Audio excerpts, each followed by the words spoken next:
Students, आज हम अपनी वर्कशीट नंबर 56 स्टार्ट करने वाले हैं। ठीक है, इसमें गुरुत्वाकर्षण का ही आगे का पार्ट है।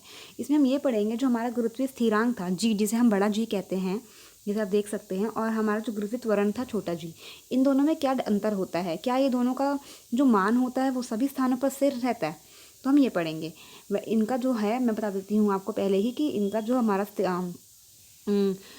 मान है वो स्थिर हर जगह सेम नहीं होता, हर स्थान पे सेम नहीं होता। कैसे नहीं होता वो हम पढ़ेंगे। हम जान चुके हैं गुरुत्वीय स्थिरांक जी का मान सभी स्थानों पर स्थिर रहता है। जो बड़ा वाला जी है वो स्थिर रहता है, ठीक है, हर स्थान पर। यह पढ़ा था हमने। लेकिन पृथ्वी के एक पूर्ण गोला नहीं होने की वजह से गुरुत्वीय त्वरण का मान ध्रुवों पर विस्तृत वृत्त में अपेक्षा अधिक होता है।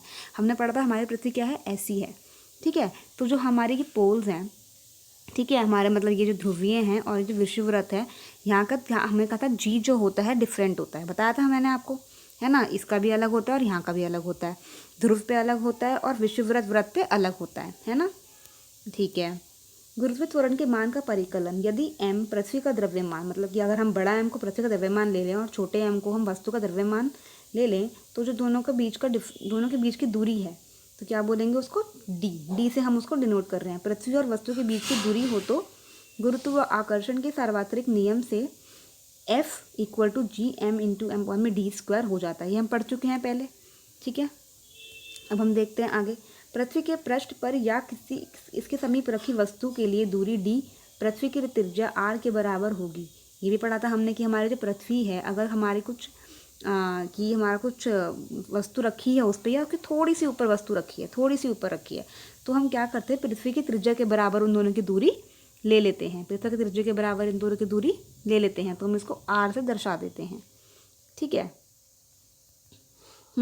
तो उसके कारण क्या होता है, जी हमारा ये आया था, जी बड़ा m अपॉन में r स्क्वायर आया था। अब समीकरण 1, इसको हम समीकरण 1 मान रहे हैं कि निम्न मान रखने पर गुरुत्वीय स्थिरांक का मान हम ये रख सकते हैं 6.7 × 10⁻11।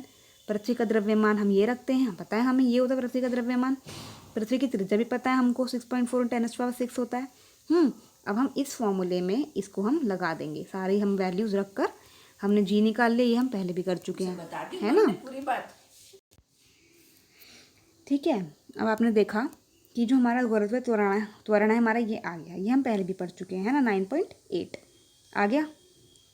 नहीं, पहले नहीं पढ़ा हमने आज ही पढ़ा, ये 9.8 आ गया हमारा गुरुत्वीय त्वरण, 9.8 आ गया, ठीक है। हमें गुरुत्वीय स्थिरांक हमने निकाला था, अब हमने गुरुत्वीय त्वरण निकाला है 9.8, और हमें ये याद रखनी है, एग्जाम में बहुत इंपॉर्टेंट है, ज़रूर आता है, ठीक है।